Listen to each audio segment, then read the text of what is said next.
Mike, there's a lot of discussion today about the pH factor. We're told that our bodies are too acidic, and that's part of the reason we have a disease state. And so we're supposed to be more alkaline and eat alkaline foods and that sort of thing.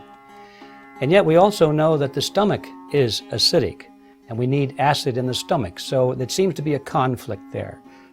Please cover that topic. Well, about pH, a lot of people are concerned whether their diet is too acidic, and what's the interaction with stomach acid, which needs to be acidic. So let me clarify a couple of myths on this. First of all, the diets of most Americans or Westerners are too acidic, and this does create problems because of the balance that has to be maintained in the blood. The pH of the blood has to be at a certain specific level. I think it's right around 7.1. And if it varies off of that level, even by 0.1, you're dead. So the body does everything it can do to maintain that proper pH, including, if it needs to, stripping calcium and other minerals out of your skeletal system to buffer the acidity of the foods and beverages that you're drinking. So that's the first thing to know, that a highly acidic diet results in the depletion of bone mineral density.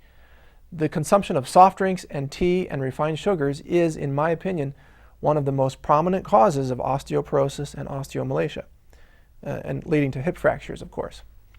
So that's the first thing people need to know. Therefore, getting your diet more alkaline in terms of what you bring into your body is very beneficial for human health, because most Westerners, again, are too acidic. But what's the role of stomach acid? Stomach acid needs to be highly acidic, the acid itself. And most people's stomach acid is not acidic enough. Very interesting. Because they have poor nutrition, and you have to have outstanding nutrition to really support your digestion and the creation of digestive juices and acid, and even things like bile from your gallbladder, for example. So low stomach acid results in poor digestion, which means poor assimilation of the nutrients that you have consumed. Low stomach acid is typically experienced as heartburn, which people think is due to high stomach acid. Most people think they have too much acid, they really have too little acid. If they were more acidic, they could digest foods more easily.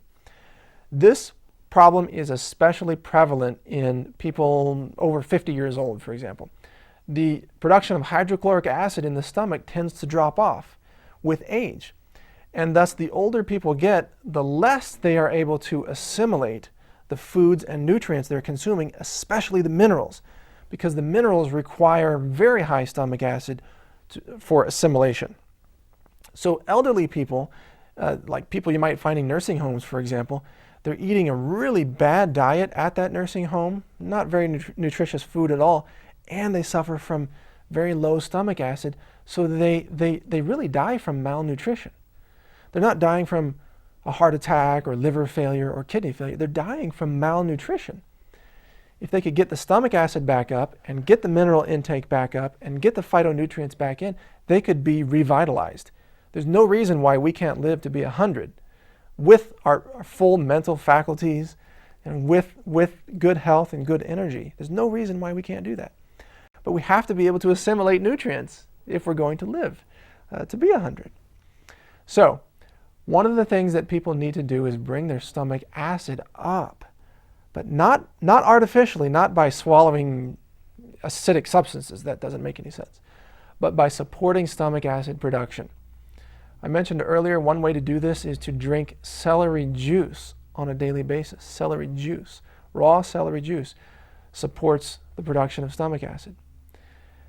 Once you get your stomach acid up, then your diet can absorb the minerals you're taking in, and you should make sure to get ocean minerals into your diet, meaning eating plants grown in ocean minerals. It's not a common thing, but it's something that you can do yourself. You can grow your own sprouts, as I mentioned, in ocean minerals, or your own garden. You can have heavily mineralized tomatoes. Yams absorb more minerals than almost any other plant, other than grass. You can also buy organic, which tends to have more minerals in it versus conventionally grown fruits and vegetables. It's a good reason to buy organic. Then your mineral content goes up, and then you don't have the problems related to a highly acidic diet.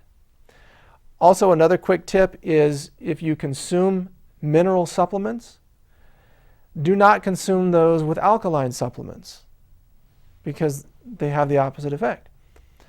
I mean, you want an acidic stomach acid environment to absorb the minerals. So take your minerals separately from taking things like barley grass, chlorella, spirulina, or any of the vegetables that are alkaline. Just makes sense from a chemistry point of view. So throughout the day then, what a human being should really do to be healthy is they should have certain meals that are more acidic, such as citrus fruits with minerals. You get the vitamins from the citrus and the absorption of the minerals. And then later on in the day, you have an alkaline meal. You get the alkaline super foods, I call them, like chlorella, spirulina, cooked vegetables or raw vegetables. And then later on, you go back to a more acidic meal. You need to go in cycles like this to honor the way biochemistry really works. Good. We also know that there's a huge difference between acid in general and stomach acid, which is hydrochloric acid. Oh, yes. Yes. Yes. Just no acid at all is going to work. It's got to be hydrochloric or it's not working. Very and that good has point. to be produced. Yes. Mike, let's talk about sunlight. Yeah, let's talk about that. Yeah. Okay. People are afraid of getting in the sun or they're going to get cancer. Yes, it's bizarre, isn't it? People are afraid of sunlight for all the wrong reasons. Sunlight is, in my view, one of the most powerful medicines available to us.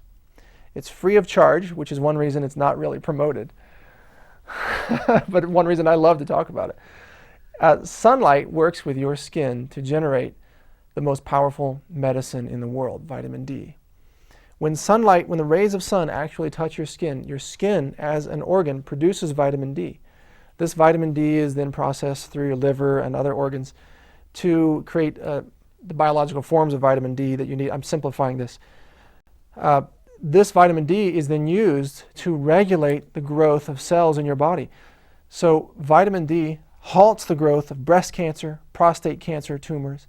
Vitamin D is crucial for the absorption of calcium. If you do not have vitamin D in your body, you can eat all the calcium you want. You will not absorb calcium through your small intestine. So people who are suffering from bone disorders, osteoporosis, osteomalacia, more often than not, they're taking calcium by the handload and they have no vitamin D. And they're wondering, how come my bones aren't any more dense? Well, the answer is your doctor never told you about vitamin D, did they? No. They didn't. You need vitamin D to absorb calcium.